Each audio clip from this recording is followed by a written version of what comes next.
je m'attiquais degrees, there's a thing and I freeze, yeah. Kills me when I think, takes me to the brink, that's my expertise, yeah. Got a feeling. Hey everyone, welcome to Stratele Studios. Well, I have in the studio with me remotely Dan from June Turns Black. Say hi, Dan.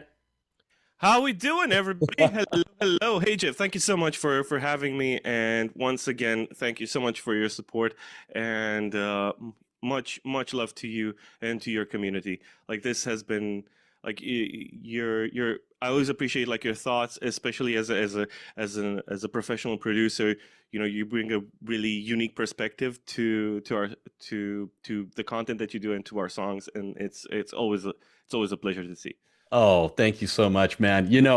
From the very beginning, it's funny because yesterday I went back and I rewatched my reactions, which I never do. I never watch. Okay. I never watch after I'm done. I never watch them. But it was fun to watch it because I was seeing you for the first time. And that was really fun to do that because I didn't know anything about you guys. And I could see in my face like the big smile come up, and I'm like, oh boy, these guys are killing it, you know. And so I watched all of my reactions. I did. Let's see. I started off with. I think you started with "We Kill What We Love." Yeah, We Kill What We Love. Because I remember that video. Like it was. Like I knew because with all of the content creators, you know, that we follow and that we talk to. I like to do my research. Like I like to watch their content. I like to watch their videos and see exactly kind of what their vibe is. Yeah. And I watched some of your videos, you know, and you know, when I was watching your reaction to "We Kill What We Love," I was like, you know, sort of I don't know how to call it, like a geeky fanboy kind of way. I was like, oh my God, I hope he hears like all of the stuff I crammed into that song. I hope he likes it. Oh my God. And then you mentioned it. You mentioned like all of the ear candy and like the dynamics of the song. And I was like, yes, yes, he gets it. He gets it. That's so cool, dude. That is so amazing. Oh my gosh. Yeah, I ended up watching all of the reactions. After I watched that one, I'm like, okay, now I got to have more. I got to see, I have to travel on this journey that I took with you guys. I've had this artist spotlight thing that I did early on, which that's your first video for me. Yeah. But you guys are the only ones that I have consistently played on the channel that came out of that artist spotlight thing because Thank you. Because I love you guys, and we'll get into this too. And I'm going to flatter the hell out of you because of all the things that I see. You know, I've been. Please don't. I don't know what to do with compliments. Yeah. I honestly, I can't. I've been doing this for a while, and it's like I so appreciate the details, the little things that you guys do, the extra effort that you put into what you do. It pays off. And I know that stuff doesn't come for free. You have to work on that extra 10%. And it's hard. And I'll get more into that. But I wanted to share with you something that I pulled up yesterday because I got on ChatGPT. Okay. And you tell me how accurate this is. Okay. It says June Turns Black is a Romanian electronic core screamo gent-based band in Bucharest. Active since about 2023, they've quickly made a name for themselves with emotionally intense lyrics, crushing breakdowns, and avant-garde fusion of metalcore, electronic, drum and bass, EDM, and gent. Well, okay, I have several issues with that. I mean, it's that's pretty much the idea, but Ballpark. The ballpark. I kind of, you know, I listened to avant-garde music a little bit, and I know what it means to truly be avant-garde, to really be out there. There's even like a local project called Mars and Demons here in based in Bucharest. Very cool, sort of noise industrial, very cool stuff. And so I've heard avant-garde music. I don't think we are avant-garde. I don't think like we're sort of reinventing the wheel necessarily, but I do think that what we provide is a very specific blend that isn't like necessarily something that is very popular or that you can find very often. Mhm. But yeah, that's pretty much it. That That is a great point because that would have been my point of contention also is that I've heard avant-garde and and avant-garde is it's out it could be really really out there, you know. So I let's think let's not forget about what was the name of that composer, John Cage, oh yeah, the 334, or was what yeah, is it called? right, the I don't know. silence, the Yeah, silence. exactly. Yeah. Like, Yeah. That's or what avant-garde. Frank Zappa was, or what Frank Zappa was Yeah, doing in his like right. orchestral compositions, or even in the beginning. Like, I saw this interview with Zappa from like the 60s, and he Yeah. was like, "I'm just gonna play this bicycle wheel," and I was. Exactly. I love that. I love that. He's Now all that clean. is avant-garde. He's all clean cut. Yeah, he's on that show. He's all clean Yeah, cut with the nice in a tire and suit. everything, the bow, and they're like looking Yeah, at him like he's crazy. But what's funny about that thing, that whole little thing that he was on was like, look where he ended up. I mean, yeah, he was like they're portraying him as a kook, right? Just some yeah, crazy guy. But then, you know, Frank Zappa, the genius, you know, we get to see him early on. But yeah, yeah. that makes a lot of sense. Yeah, you know, I like crushing breakdowns. The Chat GPT. I mean, again, I think that there's heavier bands out there that do the breakdowns a lot more crushing. It's sort of That's kind of why I'm saying that maybe we provide kind of a very specific blend that is not like hugely popular, because like it's or that it's very common, because in some ways I think maybe we're a bit too heavy for like the melodic crowd, and we're like too melodic for the heavy crowd, right? It's right in that middle spot where we're kind of, again, like we're kind of too electronic for like the metal people, and we're like too metal for the electronic crowd. So it's like it's but we like it because But you're that's finding your footing, and this is what I've noticed about your music as you have progressed, and this is why I'm such a big cheerleader for you guys, because you are making all the right moves, you know, because like in Got a Feeling, like that's different. That's a yep. little different than what you've done before, but what I think for me what that sounds like is that is getting into a more accessible area where I think that your audience can be bigger because of what the changes that you've made is kind of like going, okay, we're going to open the door a little bit more for more people to Hmm. come in, but you still have the elements that you've had all along. But it's kind of like you're these chefs that are cooking a meal, and now you're like, okay, last time we put a little too much salt last time. Let's tweak it a little bit, and then so you keep tweaking and tweaking, you Yeah, know. I mean the food comparison I love, because like a lot of times when we're talking sort of internally, we're using food similes a little Yeah. bit. But yeah, I think we're always experimenting. Kind of that's kind of the deal. I think that's kind of, again, one thing where if somebody finds us through a particular song or a particular video, they're like it takes a bit of an adjustment, I think, Yeah. because like we're always experimenting. So, Mhm. Got a Feeling, right, that we just released, really veers heavily into that dark pop territory, that sort of Yeah. industrial, Yeah. tinged pop Yeah. music. Yeah. But that's not all that we're doing this year. So Yeah. it's not completely like one way or the other, because like Yeah. I think we're never happy with just exploring one style or one specific combination of moods and textures. We're always looking for new things, because at the end of the day, I mean, you mentioned that maybe, our music is more accessible. Maybe, but that's not like the primary drive for us. The primary drive for us is what serves the concept that we're trying to portray in the song, Gotcha. um, and kind of what we're looking for in music. Because I think a lot of artists write the music that they would like to hear themselves. Mm-hmm. So like I we personally, I would like to hear this combination of industrial and like heavy down-tuned guitars Right. and like clean vocals and dark pop and all of these things put Yeah. together. So that's what we put out there, basically. Right. Yeah. So you're not intentionally trying to make the music more accessible. You are writing what you want to hear. You are Yeah. writing because you have a lot of you're eclectic in your taste. So you Yes. like melodic stuff, you like hard stuff, you like stuff. So all you're doing is writing what you Yes. love.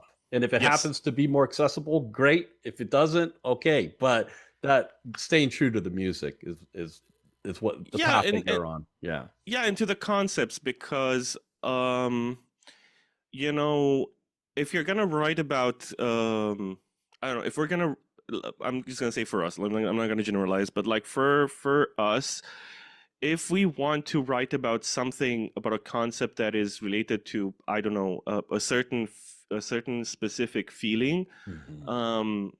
you know, like waking up in a cold sweat at 3 in the morning and, you know, questioning your life decisions because maybe maybe you're imbibing too much in certain things. Mhm. That's a very specific feeling, that's a very specific vibe, a very specific point in time, and we feel like the music needs to reflect that. If we're talking about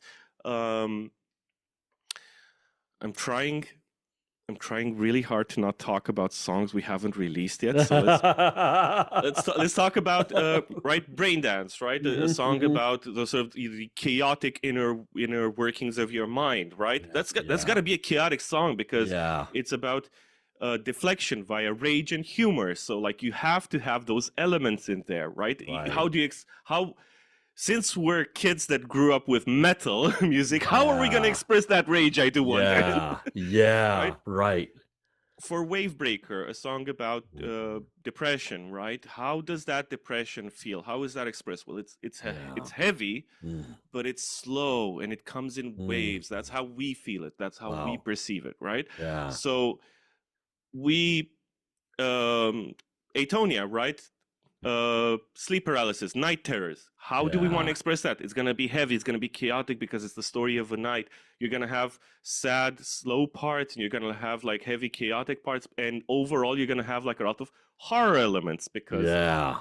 it's a nightmare, right? Right. Right. So I think that the style, going back to what we were talking about, the sort of the stylistic representation or the styles that we put out there for each sort of song tend to be slightly different because the concepts that we're talking about are slightly different, Right. And right. so sort of the song dictates. Yeah. Now, I'm a big concept album guy, Okay. and like I grew up on like one of my favorite, like my two favorite albums of all time are Pink Floyd's The Wall and Mhm. 9 Inch Nails' The Fragile. Oh. Two concept albums. Yeah. The Fragile is very cohesive in terms of its stylistic choices, right? Mm-hmm.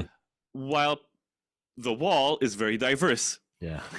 Yeah. So I hope to kind of bring both. Currently, I think we're more leaning towards the wall type where it's very diverse and like each song is represented stylistically kind of differently. But I'd love to do the fragile approach where it's more cohesive in terms of textures and paints that we're using to paint with. Yeah. You get my idea. Yeah. Oh yeah. Oh yeah. So were those two groups like I'm curious to know like what your early influences were, like what were some of the bands that were really big influences for you when you're growing up even till now? So for me, I'm going to talk about for me and then for the band. Yeah. For me personally, like when I was 15 and I was going through a lot of stuff at home, my three refuges were those two albums I mentioned, and basically those two artists, Pink Floyd and 9 Inch Nails, and also Metallica. Yeah. Master of Puppets, Yeah. classic, right? Classic, huge. Yeah. But also Ride the Lightning and Injustice for All, and even Kill 'Em All. Like I listened to a lot of Kill 'Em All. So like I was basically, even then I was sort of listening to a lot of sort of 70s prog. aside from Pink Floyd, yes, Genesis, all that good stuff. The Lamb Lies Down on Broadway. Oh, Amazing yeah. album. Oh, Amazing album. so there's some early prog in there with you. Okay. Always, Yeah. always. And so that was their side. There was the industrial side where it was basically like Nine Inch Nails and Ministry and Marilyn Manson before we realized that Yeah. might not be the best guy in the world. Right. But right. didn't know that at the time. Yeah, of course. And even some sort of even I don't know, the Command and Conquer Red Alert soundtrack, like Frank Klepacki. And then the third side was the metal side, where I was like really into 80s thrash music. That was my jam. I was like super fast picking, super fast songs. Even now, I still tend to, when we play live, I tend to like rush more than I drag. Yeah. Because that right hand, that head field, right hand, always going. Yeah. Yep. Oh yeah. But those were like some of the early influences. But like I went through a lot of periods in my time where I would sort of hyper fixate on certain genres in certain areas. Like after that, I had a metalcore. I wouldn't call them phases because it's music I listened to and absorbed, and it's still a part of me and I can express. And as I'm sure you know, if you need to produce an artist, you need to be able to match their vibe and match what they want to do. So that means that you need to know a lot of music, right? So your library gets bigger and bigger, basically. It's not phase. It's just, okay, there's another book on the shelf. Yeah. Exactly. It's like adding to your collection. Yeah. And I had like a metalcore sort of era, and then an emo era, and then really, really into electronic music and EDM era. Yeah. Like I still listen to those Monster Cat 2012 mixes. They hit so hard. They're very specific sound, like era of EDM, and I'm really into drum step, which is dubstep and drum and bass. But like, it's a thing, right? I listen to black metal, to death metal, to nu metal, to everything, really. And as I said, like there are certain artists that influenced me in very specific ways in very specific areas. Right, Pink Floyd and Nine Inch Nails, having that emotional expression through music and having that concept drive the music. Frank Zappa, huge influence on me. I haven't really expressed jazz fusion as an influence yet. But as a work ethic and sort of dedication to music, for better or worse, because we know that old Frank wasn't necessarily like, he had his issues, right? But he's like in my pantheon, right? He's like one of the artists that's in my pantheon. I don't know, from even super specific things like my lead guitar, like my melodic playing being influenced by Greg Mankietosh from Paradise Lost. These are they're generic. There's like the pantheon. There's some generic influences, and then there's like super hyper specific, really tiny things that I pull from. And for the band, so like this was a project, like we launched officially in 2023, and that's when everything kind of came together, and we all came together, and David rejoined the band, and Caesar joined the band a bit earlier, and we decided, okay, you know what, FAFO, right? Let's find out, let's launch it, and let's see what happens, right? But before that, we kind of started, like Rach and I have been sort of preparing this project for a while, and we were sort of working, like we were working off of a pretty standard metalcore template, right? Architects, While She Sleeps, even 2012, like 2010 metalcore things like, I don't know, Killswitch Engage, right? Things like that. So it was a pretty like Bring Me the Horizon, right? Huge influence. Yeah. But it was you and Rach starting this, right? So it was you Yeah, two at the yeah, beginning, and then yeah. and what does Caesar play in the group again? I've He plays seen. bass. He plays Okay, he's bass, bass player, and and also Adobe Premiere. He's a fantastic editor. love it. Like the That's way great. he moves in the the way he moves Yeah. in the editing software is like it's black magic to me. He moves so fast and he thinks so fast. Like when he's editing, he edits like all of our official music videos. Um, Oh, yeah, so that's why like they're always dynamic because like he's wow, there and he wants it to be like super dynamic. Yeah, wow. yeah. So Yeah, Caesar, but he's our bassist. Yeah. yeah, bringing in multiple skill sets here, not just as a musician, but technical skill sets in areas that help the band, video editing and all of that. And Yes. I think I saw a video of Rach doing some color grading on something. Yes. If I'm right about that, and Yeah. I was like, gosh, you guys are into all the minute aspects of everything regarding your Yes. project. Yeah, Yes, we are. The positive way of looking at it is that we want to be involved in our art and in all aspects of it, and we want to be there because we want when you're like watching a video of ours or listening to a song of ours, we want it to feel like it's from us directly, from our souls to you. yeah. The negative way of looking at it is that we're kind of control freaks a little bit. I mean, Yeah, yeah. we could not think about it and just I don't know, pay a video company or video team and they could just do it, and I'm sure they do a great job. Yeah. But we're very specific about things. Yeah. And Yeah. me on the audio side, like I'm very, very, very specific about things. Like I've mixed like for the projects I've been in, I've always like recorded and mixed and produced. Um, I'm learning to be more collaborative. I'm learning to be more open. I think we all are, especially with our June crew. We're very very open and collaborative, but like we're still in it, right? We're there. And yeah, Rach, for example, um, she was kind of fed up with kind of the way in the past we've had projects, we've had videos, music videos and all of that. We've seen what a lot of bands do from like a higher echelon or even like the local level, both like nationally or internationally. And we've had thoughts.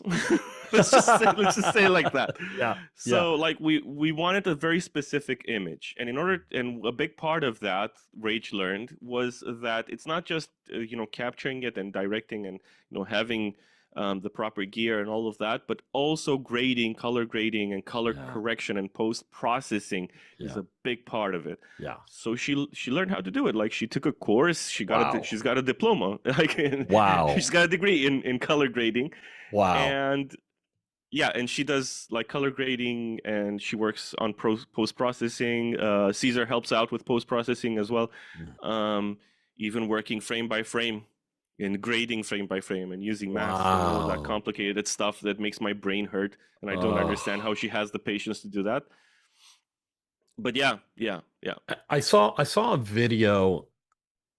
It was a behind the scenes type of thing for one of your videos, and she was making a headdress, and Yes. and I was like, it was overwhelming, Dan. It was overwhelming to me, the amount of work you guys do, because she's sitting there and she's got the little strand of the beads and everything, and I'm like, oh my gosh. And then we painted Rachel's apartment, and I'm like, God. Yeah.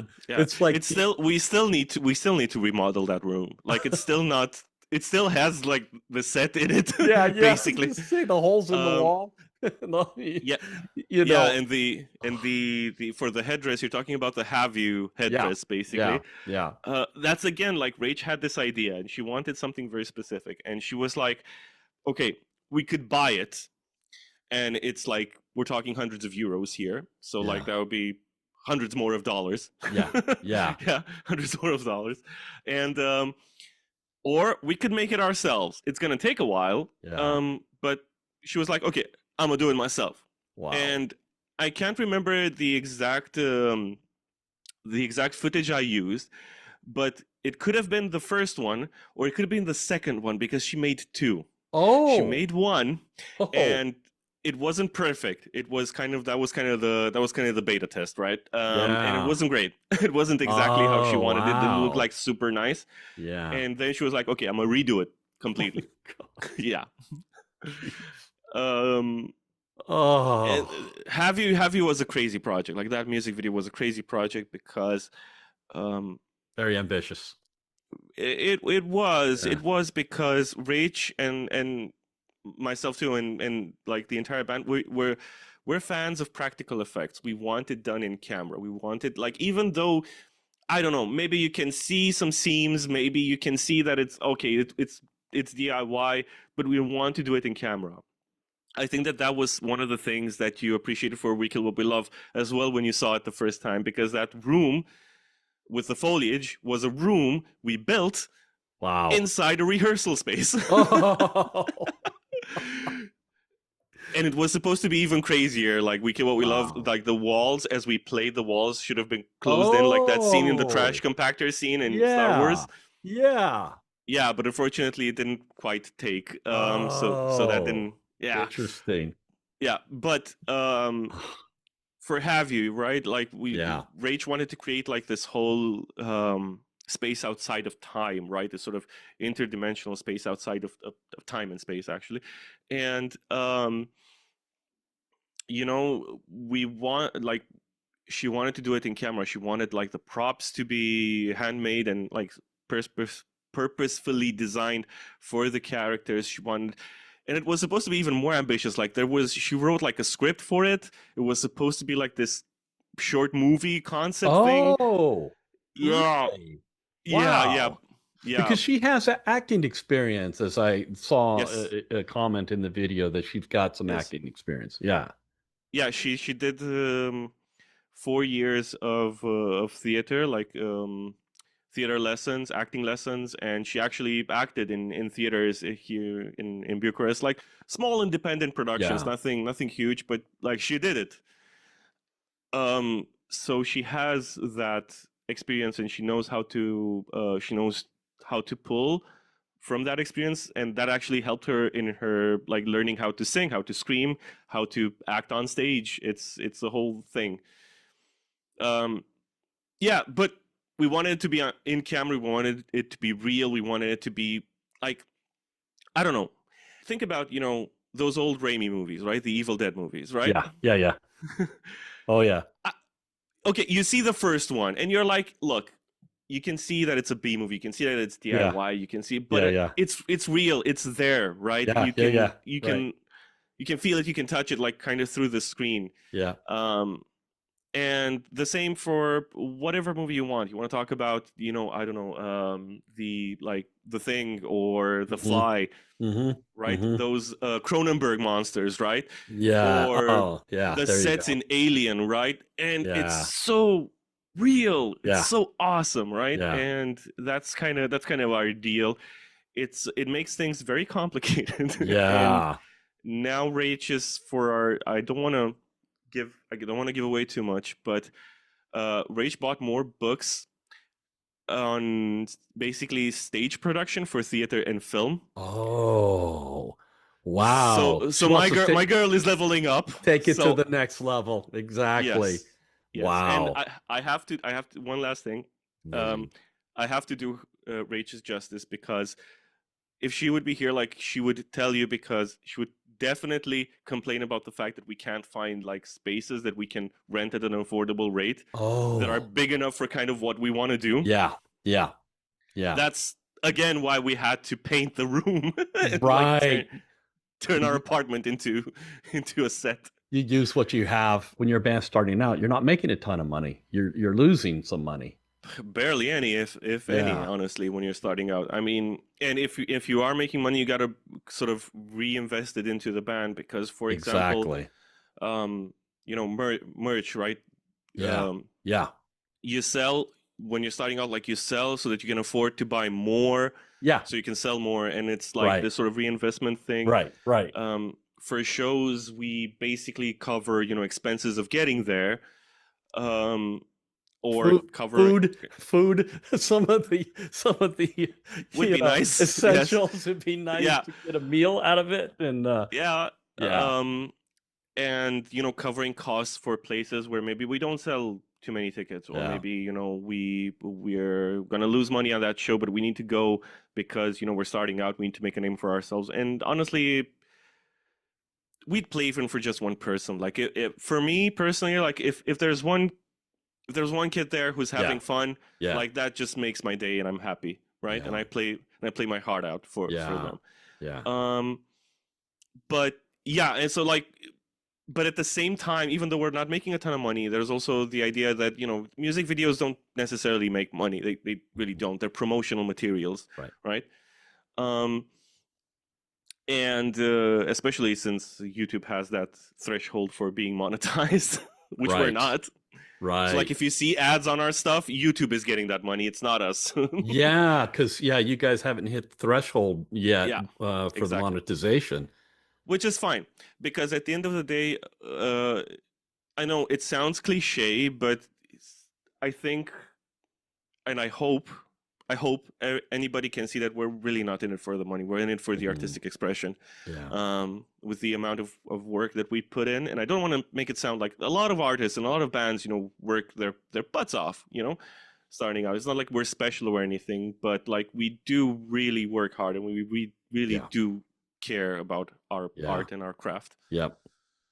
Yeah, that comes first with you guys. It's obvious, you know, to me, it's obvious when I see you guys level up. Every video seems to be a level up for you guys. You're exploring new things. The quality increases. You guys are continually pushing your own limits, and that's what's exciting about what you guys are doing, because I'm always looking forward to the next thing, because I'm like, okay, this is where they're at now. What's coming up? And I can identify, as I'm watching your videos, what changes you've made. You know, I'm not sure which song it was, but this is the one where Rach had all the white makeup and the gold leaf and all that stuff. Oh, that was Hurt Me. That was the first video we did, yeah. That was your first video? Yes. That was a very simple concept. Wow. We were like, okay, we got to make a, like, if we're going to launch this band, we can't just put a song out there. We need a video. And wow. Rach is very visual, and like, she if she could, she'd make music videos for everything. Like, don't get me started on the idea that we had for Atonia as a music video. Oh. All I'll say is The Haunting of Hill House, and I'll just leave it at that. Oh, wow. So unrealistic. Oh my we God. wanted to do it so bad. That would have been fun. Yes, but not as simple as you think. Yeah. But coming back to Hurt Me, Rach came up with the idea, right? Okay, there's like these two sides, right? There's the metal side, and there's the clean side. It was like the screaming and like the screamed vocals and the clean vocals. Okay, let's express those two. Let's do like a simple black backdrop for like the screamed parts, and have it like really raw and emotional.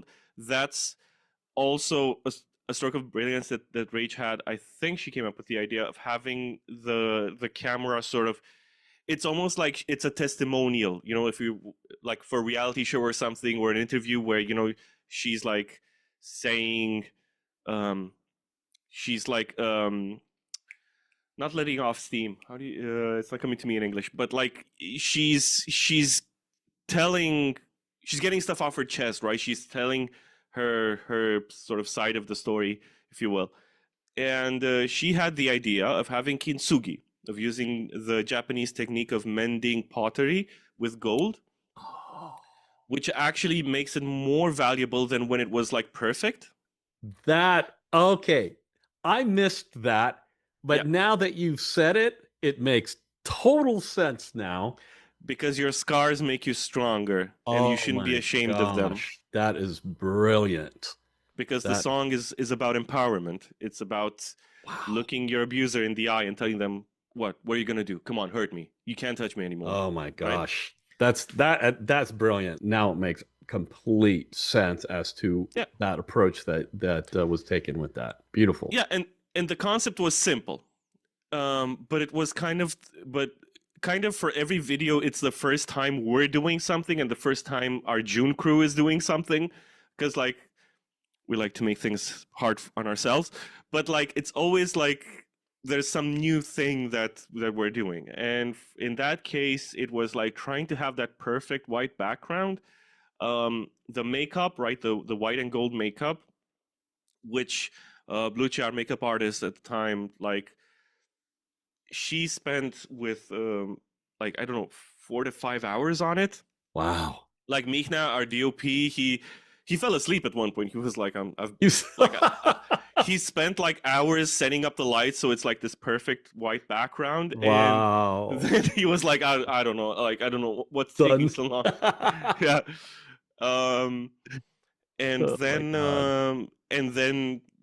Rach for the first time in post production like made masks in Premiere to kind of highlight, augment the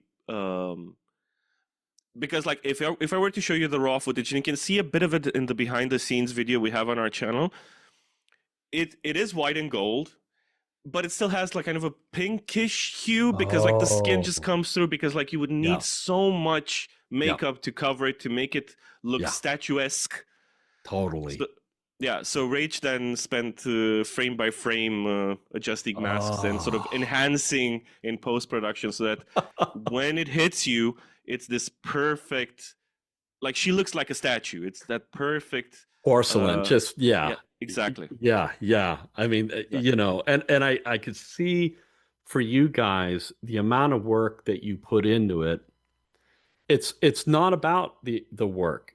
It's about the result. And what you're striving for constantly is having a finished product that you're happy with, that is not flawed. You're doing your best to push it as far as you could possibly go. Like these little things that you're talking about, like maybe her skin tone is coming through. You don't go, oh, okay, it's close enough. It's like, we got to get rid of this. You know, this can't be there. So that when you watch it, you go, this is what we want. This is what all the work goes into that. It's this chase for, although I have to say, like, disclaimer for people listening right now, it's not a healthy way of doing things, though. I mean, this constant chase for perfection, this constant race for perfection, it gets to you. It really gets to you, and you spend like a lot of time and effort and health on trying to get that result, and you're happy that you finished it and that it's the best representation of what you could do at the time, but you're never like truly 100% satisfied, because there's always going to be some little thing that sets you off. I'm sure, you know, as a creative person yourself, you can empathize with that feeling of, I know I did my best. Rationally, I understand that it's the best result I could have come up with. But if that that little thing, I don't know, you maybe like you have a cut somewhere, or maybe like in a song, you know, maybe there's one performance that could have been just slightly better, or I don't know. But at the end of the day, you know, you have to finish. You have to finish like that. Sometimes that drive for actually finalizing a project is, wins in the end, and it's good that it wins in the end, because otherwise, like we wouldn't be talking right now, because like we probably wouldn't have released Hurt Me. Right. There's a level of acceptance that you have to reach with anything creatively that you're doing, and you just have to go, I gave it my best shot, all of my energy, all my brain power. And that's part of the journey. So this is as good as it gets right now, and I have to accept it and still love it, even though because it's your baby, you know. But you do. But the thing is about that, and talking about mental health, you know, regarding this stuff, because that is an important factor of working on creative projects, is that you can get obsessed about stuff and really. just kind of get on that train of thought where it's like, I got to do better, got to do better, got to do better, and you can burn yourself out with that. So there's a Yes. balance that you have to take with that. But the the the nice thing or the beautiful thing about the whole process is that you are actually learning. Anytime you make an effort, you're learning. That goes in a bag. That goes, on the shelf. It's something you didn't know how to do before. So now you got it for the next time. So the next time it's a little easier. It's a little easier. Yes. And the more you do, it's all about effort. The more you do, the more you learn, the better you get. And that's how you just keep climbing that ladder. And that's how your videos and your music gets better and better and better. So yeah, there's payoff for it. Yes, and I think the acceptance you were talking about is a big part of it because I'm a big believer in again finalizing. Like Mhm. there's only so much you can do on a project until Yeah.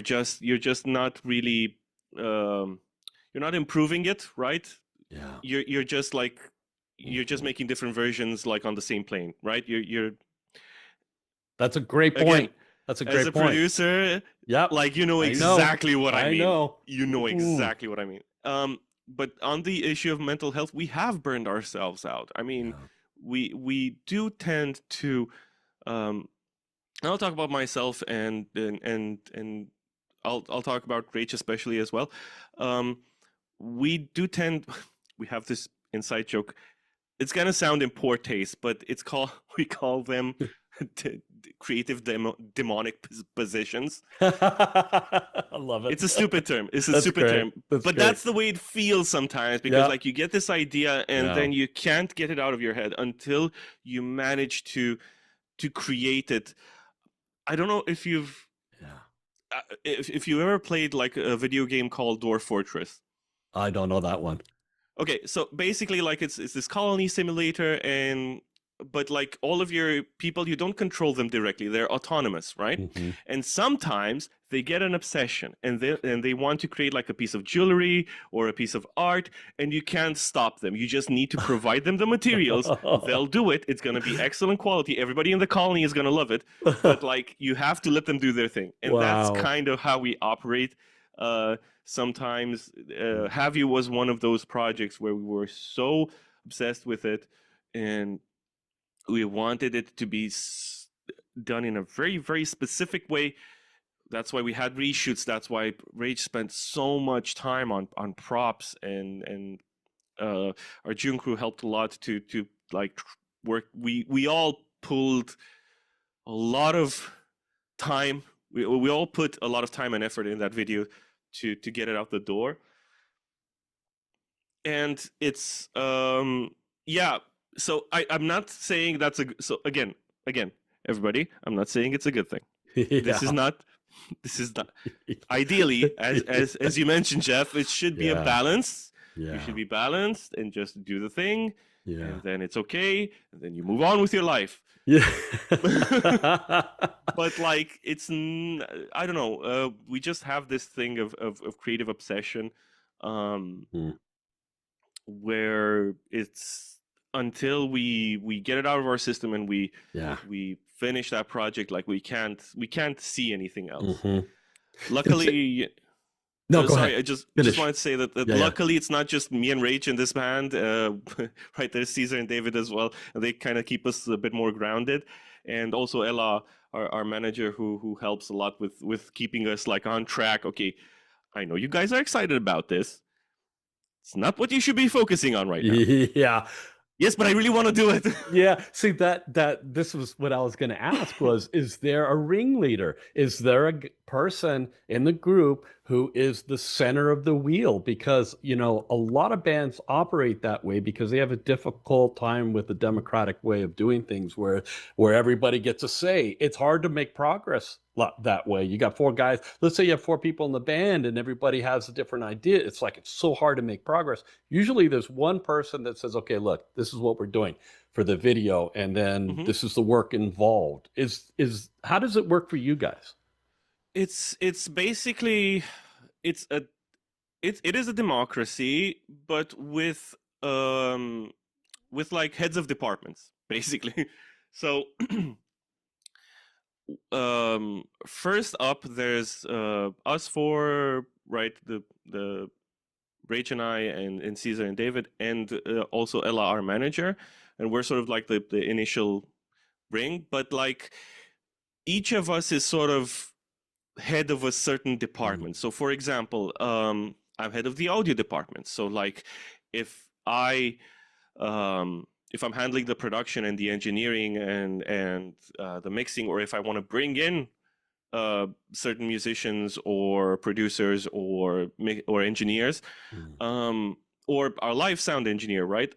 My word has a heavier heavier weight, let's say. Right. And they know to trust me. Yeah. That's your niche. But yeah, but we all discuss it. Like, it's always a discussion. It's never just like I decide and y'all can just deal with it and I don't care, right? It's always a discussion. Right. And in terms of every topic is a bit of a discussion. Like, we have an internal Discord server, not just the public one, but like an internal one. Where we have the band, we have Ella, we have all of our June crew, and anybody can say anything at any time, right? We can discuss it, and anybody can like throw out an idea. When it comes to like the image of the band, Rach is the creative director, so like she usually comes up with kind of the direction that she thinks we should take, and then we discuss it, and then if everybody is on board, or we don't have any strong opinions that would say no, this is wrong, we really shouldn't do that, we go for it. So it's basically a combination of sort of democratic discussion and voting. There's a lot of stuff we actually vote on, combined with that trust of, hey, you're specializing on this, I trust you, and I'm gonna go with that. For example, David is our drummer. He writes the drums, and if he feels strongly about a certain rhythmic pattern, I trust him. I trust his instincts, even though I'm producing it, I'm writing whatever, and I go with him. I change the song to go with him and match what he's doing, because he's your expert. And that's exactly what it is. He's your expert. Yeah. Exactly. For music videos, it's a bit of a more complicated process, as you can imagine. Yeah. Boy. Rach, again, as the creative director and also the director of the videos, she comes up with the initial concept, drafts up a pitch. Recently, with Got a Feeling, I've become the assistant director. Which I'm not happy about. Like, I should be. I just want to. You don't need another hat, right? You don't need. I wanted to say something. I wanted to make a joke, and I wanted to say that I just want to play with my knobs because, right? I have knobs here, as all good guitar players want to do, and mix engineers. Yeah. Okay, but terrible joke aside, right? I've started working as assistant director where I help her. Okay, let's, because I'm the Excel nerd. In the group. So like, okay, let's write it down. Let's plan it out. How much time do we need? What resources do we need? Let's see the practical side of all of that lovely creativity.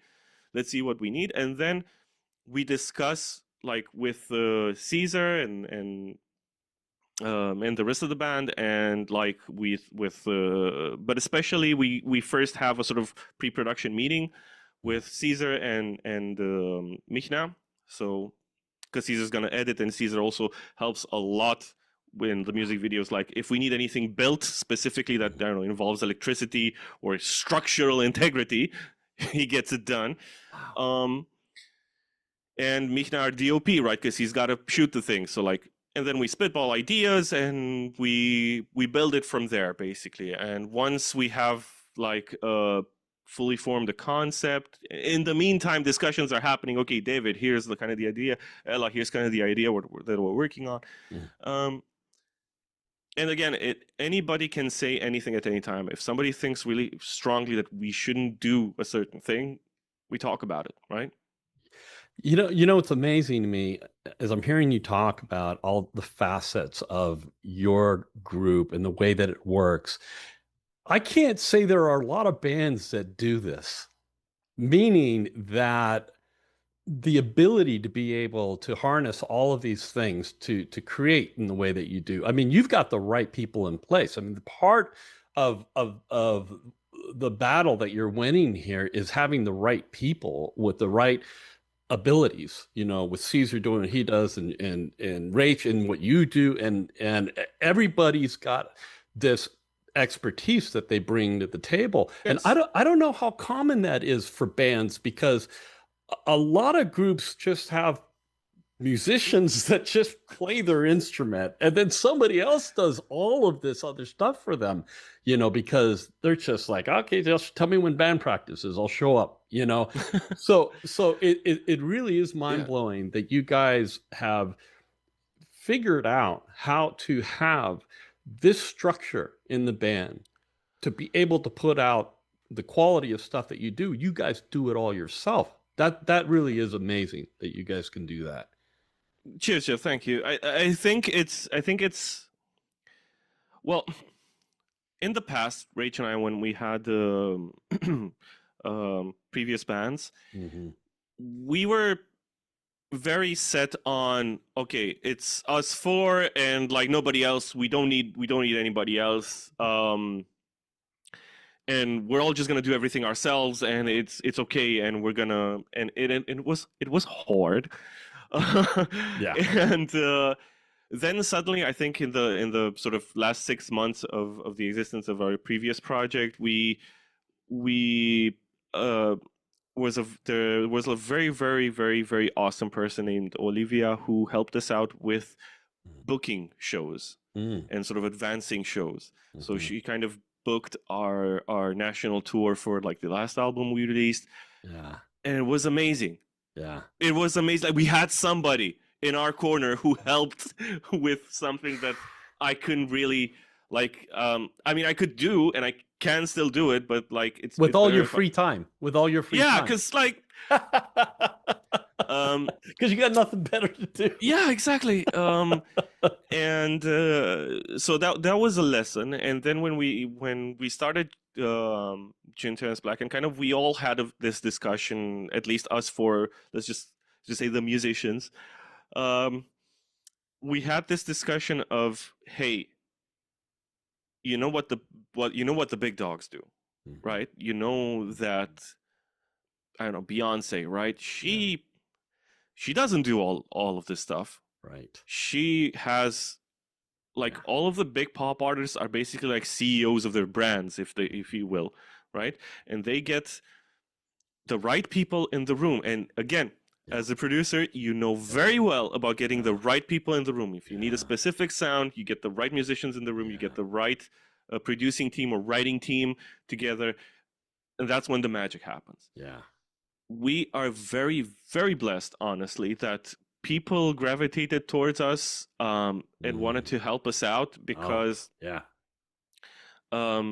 you know, I think a big driver is that we don't want to just be another band. We don't want to Mhm. just be, we want to make something unique as best we can. Again, we're not gonna make, like, we're not gonna reinvent the wheel, but it's like, Right. we want to make something that is above our, we want to punch above our weight. Yep. No.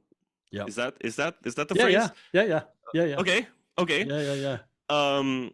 We want to do something that is above our skill level, and this is, I'm not saying this is going to be a great experience, but I think it's going to be a useful experience for like everybody involved. Yeah. And we've always tried to surround ourselves with people that,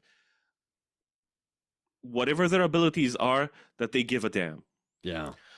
Because as you mentioned, you know, some people, even musicians, and we know this, Yeah. there are certain musicians, as you mentioned, that are like, Yeah. tell me when practice is. Oh, by the way, I can't make it. No.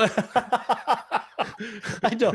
Minimal effort, but Exactly. but all of the glory, and that's it's hard Exactly. because you know, because it's like, yeah, I'm in this band, we're doing great. It's like, yeah, you know, one person's doing 85% of the work, Yeah. and the other guy, you know, and it's like, Yeah. you get the same paycheck also at the end of the day, and Yeah. you know, that's And oh man, exactly. And but but when you meet someone who you can feel that they're really invested in what they want to do artistically or in their craft, and they want to grow and they want to push their limits first up and like first and foremost. And if like we tend and we see that they're very passionate about what they do, that's someone you want in your corner. You want somebody who gives a damn, and you want somebody who really wants first up for themselves, for their personal gain to grow, and then to help you out, sort of type thing. And we've been super lucky with people like Lucia, Wana, Ella, Ole, Michna, Molina.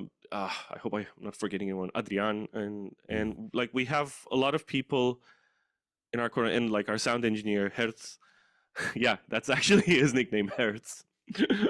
Really? Well, that's yes. pretty cool. That is really cool. And these are people who give who actually give a damn, who actually care about what they're doing and like the quality of their work first and foremost. Because like, for example, our sound engineer, right?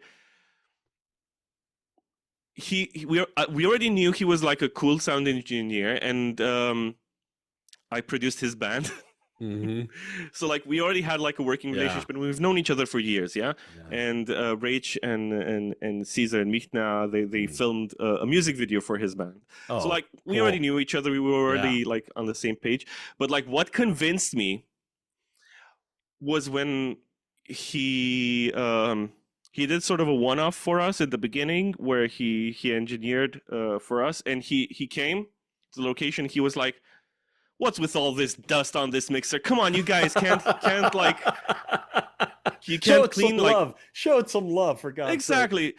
And that was like the level of professionalism this man expects, the level of dedication, the damn that he gives. Because that's such a tiny thing, but it's like we need to have a clean, organized workspace if we're gonna do some art, guys. Like, come on. That's great. That was one of the things where I was like, wait a minute. Oh man. That's somebody I want in my corner, and you know what? The thing is that the going down the road and the better that you guys get, you attract more of those people. And that's the thing, because everyone wants to be involved in a project that's really good. So the people around you also are elevated, because when you're kicking ass and you're up there, either releasing great videos and music or live stuff, and people are like, I want to work with this band. I love these guys. So you get good guys. The higher up you go, you get better people alongside you, So that's the hope. That's the hope. We have I don't know. This is gonna sound, I don't want it to sound like I just heard myself talking, and I think I'm sounding a bit like up myself. I don't want it to sound arrogant or anything like that. But we have had people, who've offered, I really want to work with you guys, because like I can see like what you're doing, and especially in our scene, it's not something very common. Like, how shall I put this? What we're doing is not something very common. Let's just leave it at that. I don't want to upset anyone. I don't want to, again, I don't want to sound arrogant or anything. But we've had people who have approached us, and we were like, cheers, thank you, you're awesome. But we already have a guy for that, or we already have a person for that. Because like, one thing is that we're not just like, we're super loyal to the people that help us along this journey. And it's not like, you can't really put aside like the effort that a person like put into bringing life to your art. So you got to be careful. It's not a revolving door with the people that you work with, because that can be dangerous, because working in a band is about relationships. It's not only the art. It is fundamentally the most important thing, because if you don't get along with the people that you're working with, doesn't matter what you're doing, project's dead. It's doomed.